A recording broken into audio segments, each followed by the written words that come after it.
So, how's Rosie, the dog?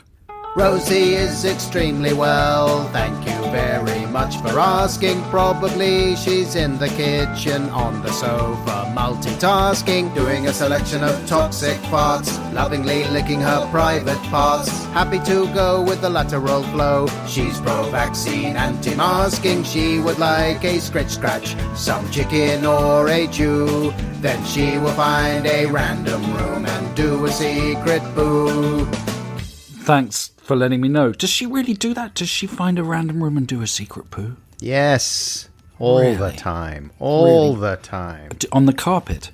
Yes. What do you do? How do you clean? Have you got little sort of weird past poo patches all over the carpet? Not poo. Actually, the poo is the least of it. It's the wee that is disastrous for the carpet. Because Isn't she house trained? Evidently is she just not. Getting old?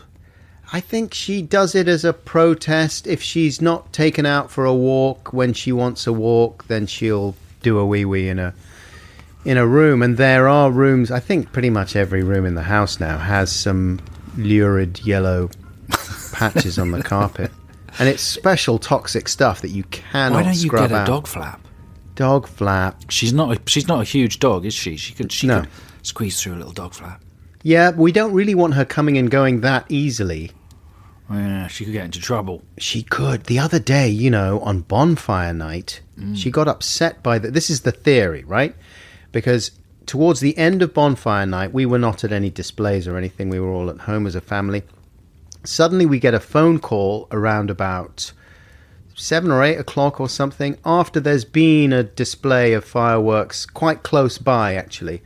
And it's finished. And the phone rings, and my wife takes the call, and she goes, "Oh my God!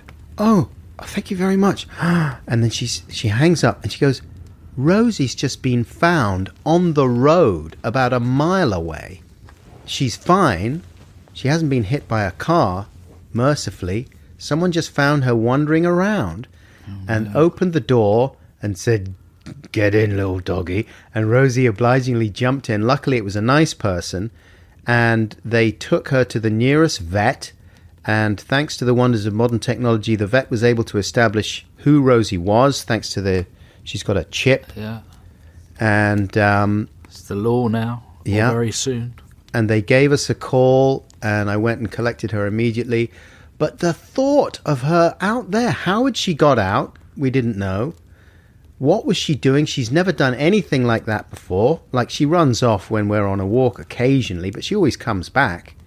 My wife's theory was that she'd just been upset by the firework noises and sort of ran off in a confused tiz and ended up on the road.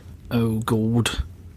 That's the end of that story. It's a terrible story. Well, listen, our cat follows us down the street when we go out. Oh, yeah. Yeah. And she's got a cat flap. He has got a cat flap. Follows us down the street. When we pull up in the car, he comes running up the pavement, sits next to the car door.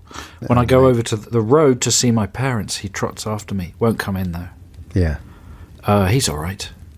He's independent. Never found him a mile away. Poor Rosie. Keep her in the house.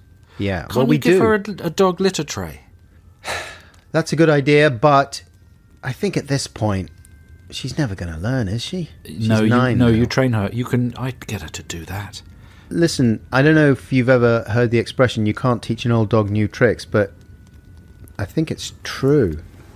How old is Rosie? She's 9 or something like that. How old is that in dog years? I think it's middle-aged, I'm hoping. Yeah. Oh, dear. Listen, do you want a Christmas present? How's that for a segue? It's a good way of wrapping up a traumatic story. I just think, no, it's good. But it's Christmas. We don't want to hear depressing dog stories. Well, it's not depressing anyway. She was fine, thanks to the kindness of ordinary people. Well, in that case, it's like a Sainsbury's ad. It's uplifting. Yeah. How would you turn that story into a Christmas advert? That's a good idea. How would you thread a product into it? Maybe just the make of the car. Yeah, the car, exactly. And she snuggles down onto the seat. Her little winsome eyes looking through the windows. Yeah. And the car has a special wipe-down surface for when Rosie does a plop on the seat. Yeah. Yeah, that's a good idea. And then you've got maybe Olivia Rodrigo does a song in the same sort of Billie Eilish style. was singing like that about the new car. So nice, a car you can wipe down the seat of a car. It's a really nice car. Like that. I bet that'll sell a lot of cars. A lot of cars going to be sold. A lot of cars. Okay.